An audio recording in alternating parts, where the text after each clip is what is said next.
कुछ वास्तविक संख्याओं के दशमलव प्रसार नीचे दर्शाए गए हैं।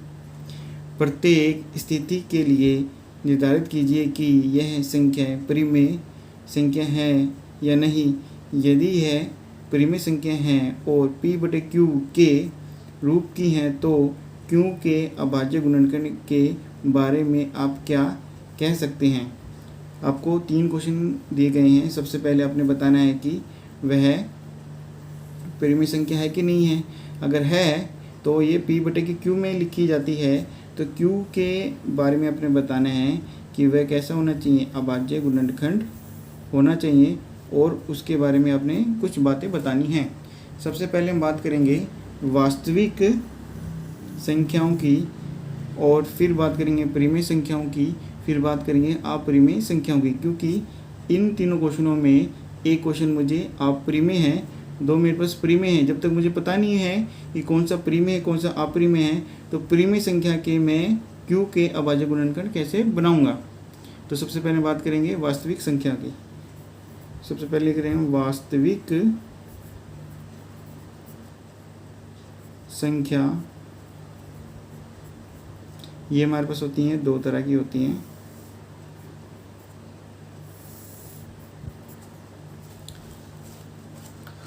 पहली हमारे पास होती हैं परिमेय संख्याएं।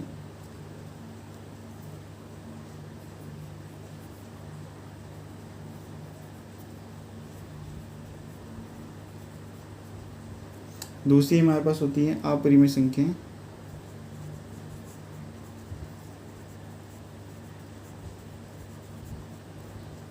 परिमेय संख्या आपकी 2 तरह की होती हैं।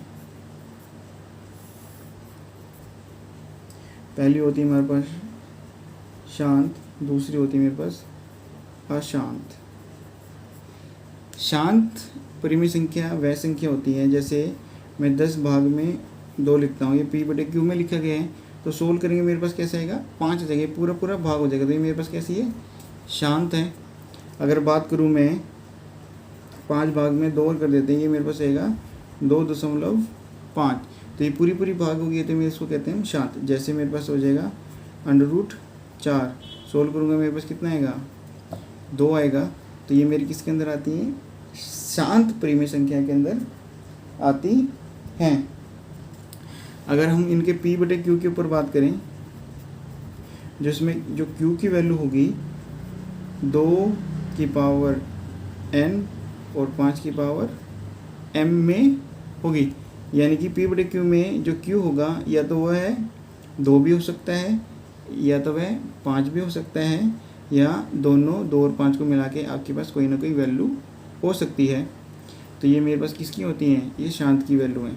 अशांत वैल्यू वह होती हैं, जैसे मैं लिख रहा हूँ 10 भाग में 3, तो इसका आंसर करेंगे तो हमारे पास आएगा 3.333, ये चलता ही चला जाएगा। ये कैसे है, अशांत है, तो इसको हम लिख सकते हैं 3.3 का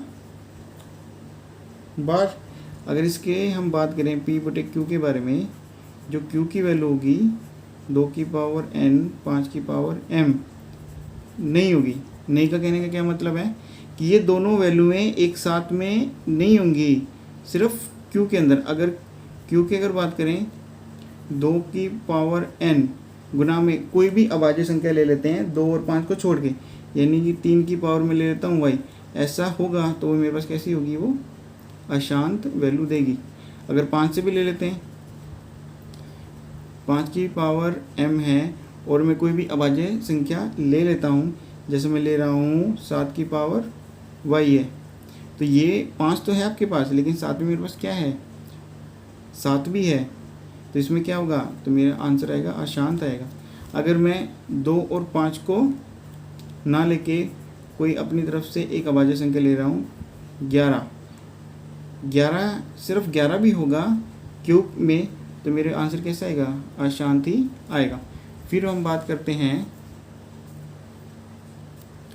अपरिमेय संख्या की। अपरिमेय संख्या वह होती है जो रिपीट नहीं करती। जैसे मेरे पास है √2 की अगर वैल्यू लूँ, ये कभी भी रिपीट नहीं होती है। √3 की वैल्यू हो जाएगी, और √ जैसे मेरे 5 मिले से चला जाएगा। अगर आपका परफेक्ट स्क्वायर नहीं बन रहा है, वह सभी वैल्यू मेरे पास किस में आ जाएंगी, अपरिमेय संख्या में हो जाएंगी। जैसे यहाँ पर मैंने लिया था 4, 4 से मेरा परफेक्ट स्क्वायर बन रहा था तो आंसर मेरा आ रहा था 2। लेकिन अगर मैं बात करूँ यहाँ पर 9 रखने की, तो 9 मेरे पास अपरिमेय संख्या नहीं होगी, वो कौन सी होगी मेरे पास, शांत संख्या होगी। और वह वैल्यू जैसे मैं ले रहा हूँ 0.1010010001000 अपनी जो वैल्यू है वह रिपीट नहीं कर रही है, तो वो वैल्यू संख्या में मेरे पास कौन सी होंगी, अपरिमेय संख्या ही होंगी। एक और एग्जांपल ले लेते हैं, 1.2552525252525 ये चलती चल जाएगी, रिपीट नहीं होगी। वही सभी संख्या मेरे पास कैसी होंगी, अपरिमेय संख्या होंगी। सबसे पहले बात करते हैं पहले क्वेश्चन के ऊपर। पहला क्वेश्चन मेरे पास कैसा है, पूरा पूरा भाग करके लिखा हुआ है, तो ये मेरे पास कैसा है, शांत है। तो शांत मेरे पास क्या होती है, एक परिमेय संख्या होती है। इसके हमें क्यू के बारे में बताना है। क्यू मेरा कैसा होगा, वैल्यू मेरे पास क्या होगी, 2 और 5 में भी हो सकती है, और 2 5 एक साथ भी हो सकती है। हम इसका आंसर लिख सकते हैं, पहले का आंसर हम लिख सकते हैं, जो हमारे पास वैल्यू आई है वो मेरे पास कैसे, ये एक परिमेय संख्या आई है।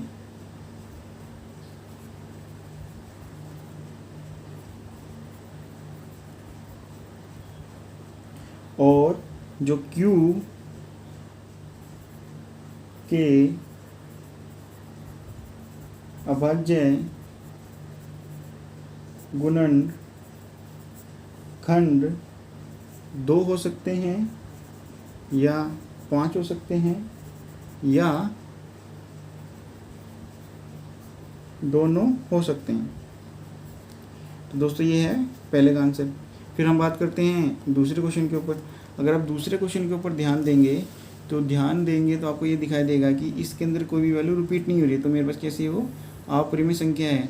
लेकिन आपने सिर्फ परिमेय संख्या के क्यू के बारे में बताना है, तो हमें इसके बारे में नहीं बताना है। तो सिर्फ हम यहाँ लिख देंगे जो क्वेश्चन नंबर आपका सेकंड है वह आपका एक अपरिमेय संख्या है, इसमें आपको क्यू के बारे में नहीं बताना है। अब चलते हैं तीसरी वैल्यू के ऊपर।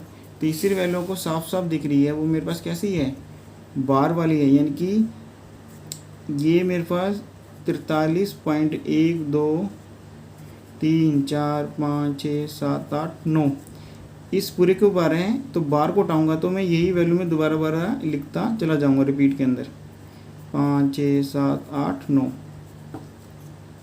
तो वो वैल्यू मेरे पास किस में आती है, अशांत होती है।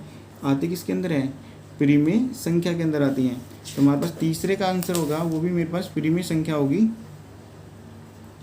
अब हमें इसके क्यू के बारे में बताना है।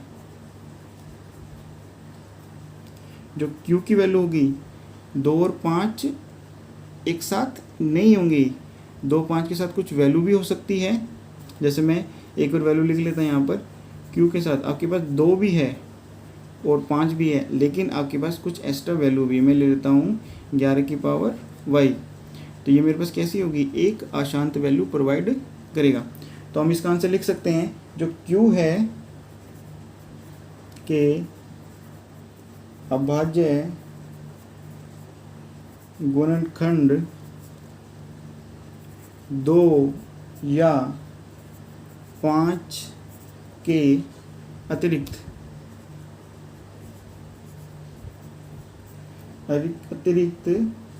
एक और गुणनखंड होगा।